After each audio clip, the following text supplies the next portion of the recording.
G, இந்த நவரத்தின கற்கள் நம்ம இந்து மதத்தை சேர்ந்தவங்க மட்டும் தான் போட்டுக்கணுமா, இல்லை எல்லா மதத்தில் உள்ளவங்களும் போட்டால் அதுக்கான உரிய பலன் கிடைக்கும்? அந்த தீவிரமான அரேபியன் கண்ட்ரிஸ், அரப்ஸ், அவங்களும் என்னோட கிளையண்ட்ஸ் இன்னை வரைக்கும். அந்த நம்பிக்கைக்கு முன்னாடி எல்லா மனிதர்களும் சமன்றது.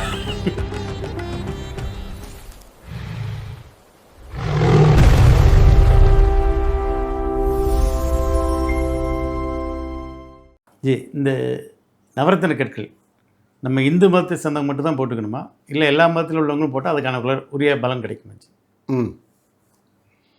அதாவது இந்த கேள்விக்கு நான் டைரெக்டாக பதில் சொல்லணும்னா, எல்லா மனிதர்களுக்குமே நவரத்தின கல்லை அணிவதனாலேயோ, ரத்னக்கல்லை அணிவதனாலேயோ, கிறிஸ்டல்ஸ் உபயோகம் செய்வதனாலேயோ 100% பலன் உண்டு. சரிங்க. சரியா? Okay sir. இதை நான் ஒரு உதாரணம் மூலமாக நான் ப்ரூவ் பண்ணி காட்டுறேன். சரிங்க சார். ஓகே. சரியா? சரிங்க. இந்த மதம் அப்படிங்கிற சொல்லு ஆக்சுவலாக நம்ம மதம்னு சொல்லக்கூடாது. மதம்னா யானைக்கு பிடிக்கிறது தான் மதம். மதம் மதம் மதம் இத்து சொல்லக்கூடாது. மதம் மதம் மதம் அப்படிங்கிறது ஒரு கூட்டம், ஒரு பிரிவு, ஒரு பர்டிகுலர் நம்பிக்கையை சார்ந்தவர்கள் ஒரு மதம், அவ்வளோதான். இது ஹிந்து மதம், கிறிஸ்டியானிட்டி, முஸ்லீம், ஜெயின் அப்படின்ட்டுலாம் நம்ம பேர் வச்சிருக்கோம், அவ்வளோதான். மதத்துக்கு பேர் வச்சதும் மனுஷன்தான். சரி, நான் உதாரணம் சொல்லி இதை நான் ப்ரூவ் பண்ணுறேன்னு சொன்னேன். நான் என்னத்தை ப்ரூவ் பண்ண போகிறேன்? மனிதர்கள் தான். ரைட். சரியா? ஆமாங்க. இந்த மதம் என்பது மனதில் புகுத்தக்கூடிய ஒரு விஷயம். சரிங்க. அப்படிங்கிறத நான் ஒரு உதாரணம் மூலமா நான் விளக்குறேன். சரிங்க. இப்போ நம்ம இருக்கக்கூடியது ஒரு மத சார்பு இல்லாத நாடு. ஆமாங்க. இல்லையா? இங்க பிள்ளையார் கோயிலும் இருக்கும், அது பக்கத்துலேயே ஒரு சர்ச்சும் இருக்கும், அது பக்கத்துலேயே ஒரு மசூதியும் இருக்கும்.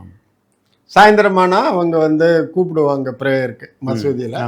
சர்ச்சு ஆனால் ஞாயிற்றுக்கிழமை, வெள்ளிக்கிழமை இதில் எல்லாம் அவங்க மணி அடித்து அவங்க திருப்பலி, பூஜை, ப்ரேயர் அதெல்லாம் கண்டக்ட் பண்ணுவாங்க. நம்ம டெய்லி கார்த்தாலையோ இல்லை சாயந்தரமோ மணி அடித்து அதெல்லாம் பண்ணுறோம். ரைட். இப்போது ஒரு இந்து கோயில் இருக்குது, பிள்ளையார் கோயிலே எடுத்து. சரிங்க. சின்னதாக இருக்குது, பிள்ளையாரை நம்ம ரோட்லேருந்தே பார்க்க முடியும். அந்த கோயிலுக்கு முன்னாடி இந்த பக்கமும் அந்த பக்கமும் 2-3 பூக்கடை கண்டிப்பாக இருக்கும்.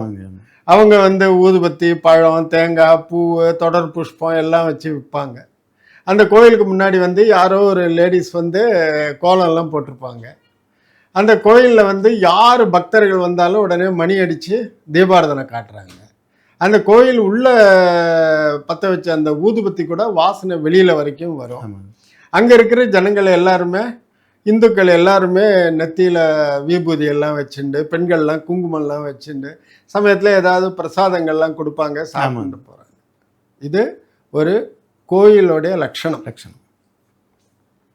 அந்த கோயிலுக்கு வாசல்ல ரோட்ல ஒரு இந்து நடந்து போகிறான். அப்போ அவன் என்ன பண்ணுறான், அவனை அறியாமல அந்த கோயில் கிட்ட வரும்போது அப்படி செருப்பை லூஸ் பண்ணிட்டு உள்ளே பார்த்து 2 தலையில் குட்டிப்பாங்க. ஈவன் ரோடுன்னு கூட பார்க்காம சின்னதாக பாவனையில் தோப்பு கர்ணம் போடுவாங்க. ஆமாம், ரோட்டில் நடந்து போகிறவங்க தோப்பு கர்ணம் கூட பாவனையில் போட்டு அப்புறம் போகிறாங்க.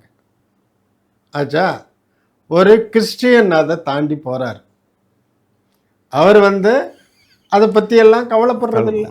யாராவது கோயிலேருந்து வேகமாக வந்தால் கூட அவர் கொஞ்சம் நின்றுட்டு அவர் பாட்டும் போகிறாரு. ஒரு முஸ்லீம் வர்றாரு, அவரும் அந்த கோயிலை பற்றி மைண்ட் பண்ணுறது. ஆமாங்க. ஏன்? அவர் மனதின் உள்ள இந்த கோயில் எந்த விதமான ஒரு புது உணர்வையும் கலப்புறதில்லை. அவங்களுக்கு கிறிஸ்டியனுக்கும் கலப்புறதில்லை, முஸ்லீமுக்கும் கலப்புறதில்லை, ஹிந்துக்கு மட்டும் அந்த உணர்வு வருது. அதே ஹிந்து இன்னும் கொஞ்சம் தூரம் நடந்து போனால் ஒரு சர்ச்சு வருது. அந்த சர்ச்சு பார்த்து அதை ஒரு கட்டடமாக, அதனுடைய கட்டடக்கலையை இவர் அனுபவிச்சு அப்படி வசந்து பார்த்துட்டு அதில் போட்ட லைட்டு அதெல்லாம் பார்த்துட்டு இவர் பாட்டும் போகிறார். அதே மாதிரி தான் மாஸ்க்கு கிட்டேயும் போகிறார். இவர் மனதில் வந்து எந்த பக்தியும் வராது. அந்த இடத்துல போகும்போது ஒரு கிறிஸ்டியன் வந்து இந்து கோயிலை கடந்து அந்த சர்ச்சு போகும்போது அவருக்கு அந்த உணர்வு வரும். உள்ள ஃபாதர் இருப்பாரு, நம்ம போய் ஒரு எட்டு பார்த்துட்டு போயிடலாம், இல்லாட்டினா அங்கே போய் ஏதோ ஒரு ஜபம் பண்ணிட்டு போகலாம். ஏன்னா இயேசு 7 நாளும் அங்கே தானே இருக்காரு, ரைட்டா? இல்லாட்டினா அங்கே போய் ஏதோ ஒன்று சுத்தம் பண்ணிட்டு போகலாம், மெயின்டெனன்ஸ். அதே மாதிரியே ஒரு இஸ்லாமியன் அவன் மாஸ்க்கு கிட்ட போகும் பொழுது அல்லாஹு அக்பர்னு வரும்பொழுது உடனே உள்ள ஓடி போய் அவன் ப்ரேயர் பண்ணான். ஆமாங்க. அவன் வேற கட்டடத்துக்குள்ள போறதில்லை, இல்லையா? கரெக்டு தான். கரெக்ட். ரைட். இது உதாரணத்தோட ஒரு பகுதி. அடுத்த பகுதி ஒரு அல்வா கின்ற கடை, இனிப்பு வாசனை நெய் எல்லாம். ஒரு ஹிந்து போறான், அவனுக்கும் அந்த வாசனை தெரியுது, அவனுக்கும் நாக்கில் எச்சு ஊறும். கிறிஸ்டியன் போறான், முஸ்லீம் போறான், யார் போனாலுமே அந்த அல்வா கொடையோட வாசனை அவங்களுக்கு ஒரே வாசனை, எல்லாருக்கும் ஒரே வாசனை தான். அந்த வயிற்றுல பசியை தூண்டும், திங்கணுங்கிற ஆசை வரும். அடுத்தது ஒரு பூக்கடையை தாண்டி போகிறாங்க, சென்ட் கடை, மீன் கடை, எல்லாமே ஒரே மாதிரி தான் பிஹேவ் பண்ணும். ஆமாம். அப்போது ஏன் இந்த பிள்ளையார் கோயிலில் மாத்திரம் இந்து குட்டிக்கிறான், சர்ச்சில் போன வாட்டி கிறிஸ்டியன் வந்து நம்பிக்கையோடு உள்ளே போயிட்டு வரான், மாஸ்க்கு பார்த்த வாட்டி இந்த முஸ்லீம் உள்ளே ஓடி போய் ப்ரேயர் பண்ணுறான்? மனதில் ஒரு சின்ன குழந்தையா பிறந்து ஒரு குடும்பத்தில் வளர்ந்து வரும்பொழுது நீ ஒரு ஹிந்து,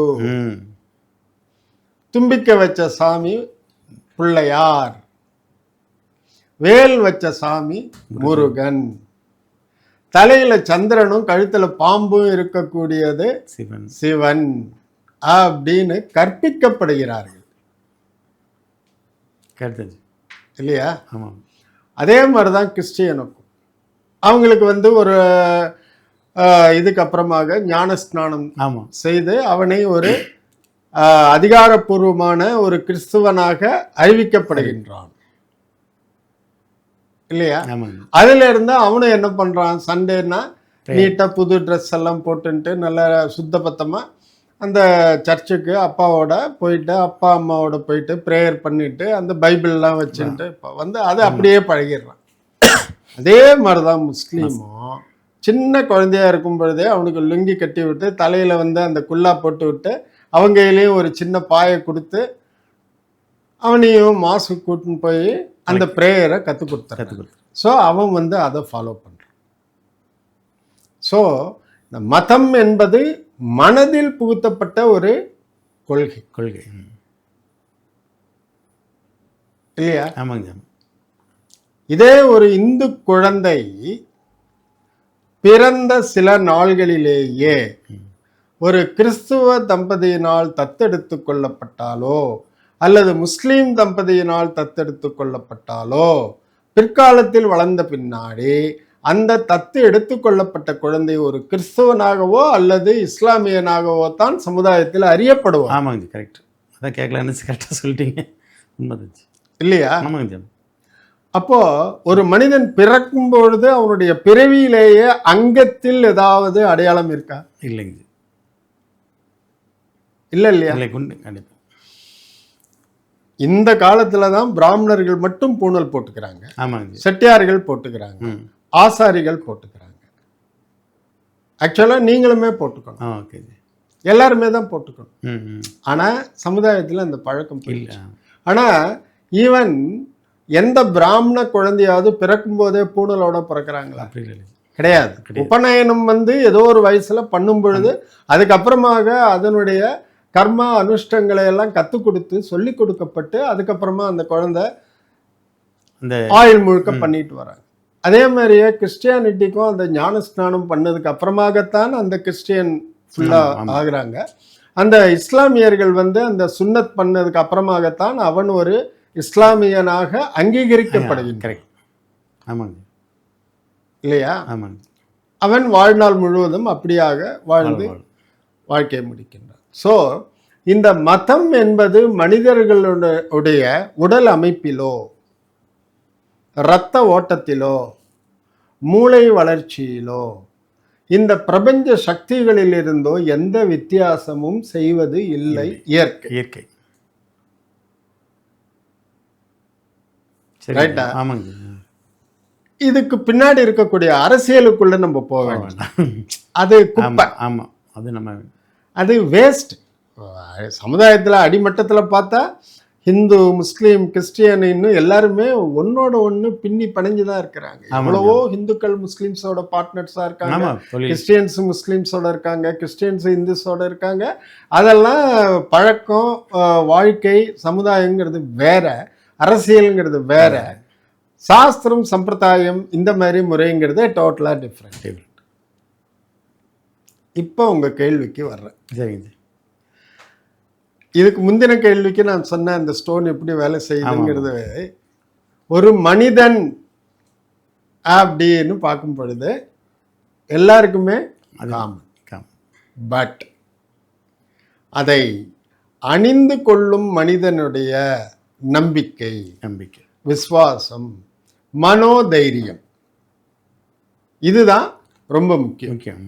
ஓகே, இதுல நான் சேர்க்க வேண்டிய சில விஷயங்கள் இருக்கு. சரிங்க. நான் வந்து இந்த மத்திய கிழக்கு நாடுகள், இஸ்லாமிய நாடுகள்ல சற்றேறக்குறைய 24 வருடங்கள் இதே தொழில் பண்ணியிருக்கு. சரிங்க. ஜோதிஷம், கற்கள், தங்கம், வெள்ளி, ஆபரணங்கள், இதெல்லாம். அப்போ அந்த தீவிரமான அரேபியன் கண்ட்ரிஸ், அரப்ஸ், அவங்களும் என்னோட கிளையண்ட்ஸ் இன்னை வரைக்கும். ரைட்டா? சரிங்க. எவ்வளவோ கிறிஸ்டியன்ஸ் இருக்காங்க, native Christians, England, America, Australia, New Zealand, Netherlands, எல்லா இடத்துலையும் இன்னி வரைக்குமே என் கூட கம்யூனிகேஷன்ல இருக்காங்க. இது ஒரு அடிஷனல். அதாவது நான் என்ன சொல்ல வரேன்னா, எந்த ஒரு மனிதனும் தன்மேல் நம்பிக்கை வைத்து தன்னுடைய வளர்ச்சிக்காக, தன்னுடைய முன்னேற்றம், தன்னுடைய குடும்ப முன்னேற்றம், சில வியாதிகளிலிருந்து விடுபடுவது அப்படிங்கிற முடிவுக்கு வந்துட்டாங்கன்னாக்கா, அவங்க எல்லாத்தையும் புறந்தள்ளி வச்சுட்டு, இதற்கு இஸ்லாம்லேயும் ஜோதிஷம் இருக்கு. அவங்க கல் போட்டுக்கிறாங்க, ஹக்கீக் அப்படின்னு ஒரு கல். சரிங்க. அதை சுபாவமா எல்லாருமே போட்டுப்பாங்க. அதே மாதிரி இந்தியாவில் வந்து பார்த்தீங்கன்னாக்கா, நம்ம இந்த குஜராத்தில் தான் இந்த போராஸ் அப்படின்னு ஒரு முஸ்லீம் கம்யூனிட்டி இருக்கு. அவங்க வந்து கான்ஸ்டண்டா ஒரு ரூபி அப்படிங்கிற ஒரு கல்லை எல்லாருமே இன்வேரியபிளி போட்டுக்கிறாங்க, போரா முஸ்லிம்ஸ். ரைட்டா? சரிங்க. அந்த மாதிரி உலகம் முழுக்க எல்லாருமே ஏதோ ஒரு கல், அதாவது அவங்க என்ன உணர்ந்திருக்காங்கன்னாக்கா, இது ஒரு சக்தியை கொடுக்கிறது அப்படிங்கிற உணர்ந்திருக்காங்க. ரைட்டா? என்கிட்டயே வந்து இந்தியாலையும் சரி, இதுலேயும் சரி, நிறைய இஸ்லாமியர்களும், கிறிஸ்டியர்களும், வட இந்தியர்களும், தென்னிந்தியர்களும் எல்லாருமே வந்து ஜோதிஷத்துக்காக வந்திருக்கிறாங்க. என்ன பேசிக்கலி, ஒரு ஜோதிடன், உண்மையான ஜோதிஷத்தை அறிந்தவன்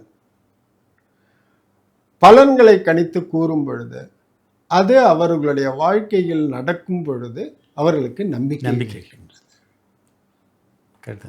ஒரு லாப நோக்கத்திற்காக நம்ம போய் இந்த மாதிரி எல்லாம் சொல்லிட்டு இருந்தா அது சத்தியமா ஜெயிக்காது, நடக்காது. ஏன்னா இந்த பிரபஞ்சம் நம்மளை பார்த்துட்டே இருக்கு இல்லையா? ஒரு மனிதன் வந்து தான் கற்று அறிந்ததோ அல்லது தான் செய்யும் ஒரு விஷயத்தை ஆத்மார்த்தமாக மற்றொரு மனிதனுக்கு சேவை நோக்கத்தில் நாம் செய்யும் பொழுது அந்த மனிதனுக்கு நன்மை பயக்கும். அந்த மனிதனுக்கு நன்மை பயக்கும் பொழுது நம்பிக்கை வரும். அந்த நம்பிக்கைக்கு முன்னாடி எல்லா மனிதர்களும் ஒன்றுதான். Simple G. ரைட்டா? இல்லை. ரைட். ஓகே.